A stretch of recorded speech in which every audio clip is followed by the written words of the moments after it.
I graduated college online because of COVID, so I was sent home from my study abroad experience in Granada. And so I still had this craving to return back to Spain. And so after a year at home, finishing my degree, I was like, I need to get out of the United States. I want to go somewhere. I applied to the program, this teaching program in Spain, and I was placed in Mallorca. And so that's how I came here. I was planning to go in Morocco on my own, and then COVID hit, so I was not able to move to go in Morocco.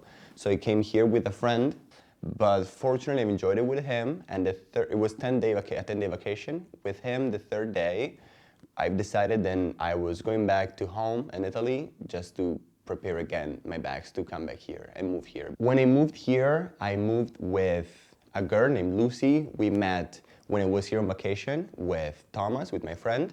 And so I came to Mallorca in September of 2021, I think.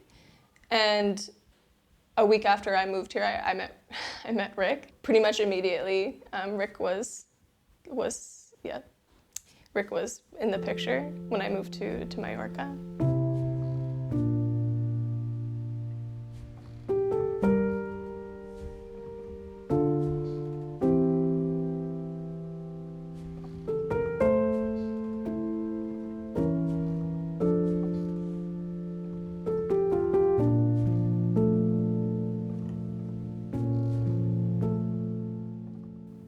I love Mallorca. I love it on its own, and I think like even if I hadn't met Rick, I would have spent the year here. I don't think I would have planned the rest of my life here. Something that Lucy did for me was to help me a lot. So I would move anyway, yes. Would be so much more difficult, yes. I think it's hard to begin adulthood alone. So meeting Rick from the get-go was like pivotal for me. I think meeting him probably changed my life way more than actually moving to Mallorca did, because I don't know, I wanted to see where things would go with him, and I stopped sort of stressing. I think Ricardo and I are both, I think we're both ambitious people.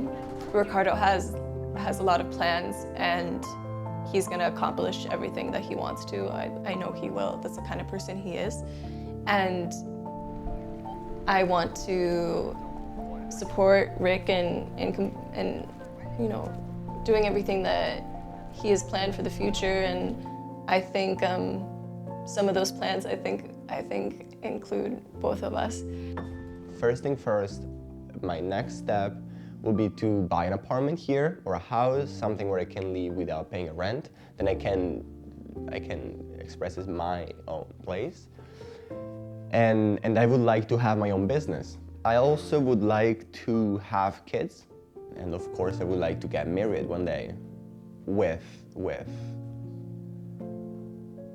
Lucy, hopefully. But the thing is then right now it's not in my mind anymore, because I have this heart condition and stopped me a lot. I'm not sure about the exact problem, because not even the doctors are sure about that. A few times during the day, I have a heartbeat that is a lot faster than usual, and sometimes it's a lot slower than usual.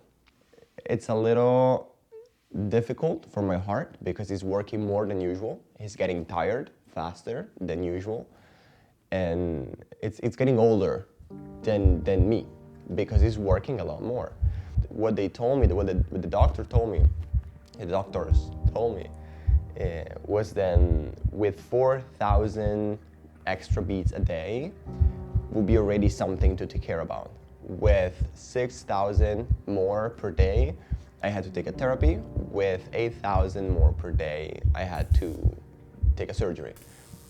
At this point in my life, I took 2 surgeries. I've tried 5 or 6 different therapists, and they have pretty much 36,000 heartbeats extra per day. It's frustrating because like you want there to be a solution. When there's a problem, you want to fix it. And with Ricardo's heart, it's just something that we have to just, it's hard because there isn't any solution right now. And I can't imagine how hard that is for him.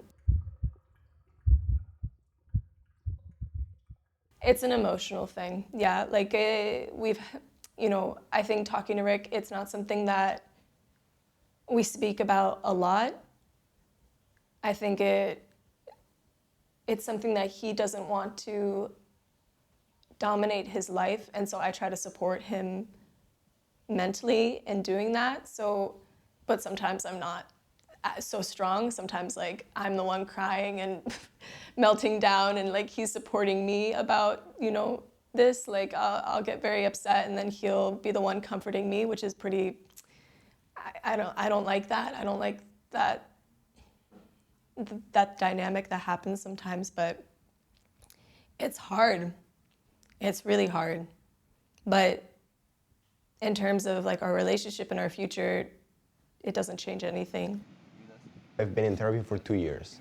One of the main reasons was also my heart condition, because I was scared. I was really scared because you never know if something will happen, or when, or where, or how. You never know. So in any moment, something can happen. And this was the worst thing to accept. Also because I have a lot of goals that I want to achieve before dying. And so this was a little difficult. Rick has all of these plans, and I feel like he feels like he's in a rush to get it all done because he thinks his time is shorter. I hate feeling like there's an expiration date. Now I leave it as a good fuel. I leave it as a good thing. It makes me go a little faster, but not faster running, like faster doing everything methodically with a method and understanding what I want to do, what I want to achieve first, having goals, having steps. And step by step, I want to reach my final goal. Of course, it's not easy, it's not fast at all. I hope I'll be able to achieve the final goal, but anybody knows.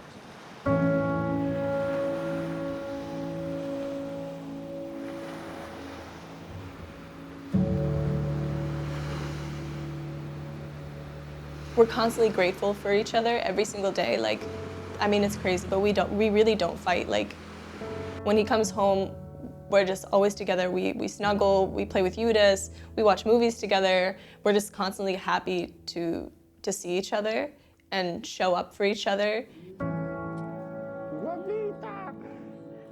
I met Rick, and I made it pretty clear to him that I liked him, but he didn't understand that right away.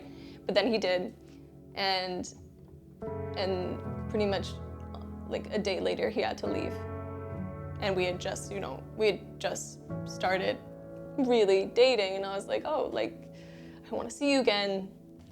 We wanted to make this thing happen, and so he went back to Italy. I stayed in Spain, and I think he left on a Tuesday, and that Saturday was my birthday. And I was at my friend's apartment, and they gave me like a little birthday cake, and I blew out the candle, and I remember wishing that I would see Ricardo again. Like, that was my 23rd birthday wish, is that I was gonna see Ricardo. And then maybe 10 minutes later, my friend says, hey, like, I have a Glovo delivery downstairs. Will you come down with me? And I said, yeah, okay. And so I went downstairs, and I walked outside, and she said, oh, there he is. And Ricardo had flown from Italy and was closing the taxi door with like a little baggie full of chocolates and a little, I think it was a toy dog. Yeah, it was a toy dog. And from that moment, he's been showing up for me every single day. We have, since that moment, we've never not spoken. We speak every single day. And I think in our relationship, the best thing that we do for each other, and the reason why it works is that we make the most of every day, and we show up for each other. And I think that's what makes our relationship special. So yeah, I think that's the only thing I want to add.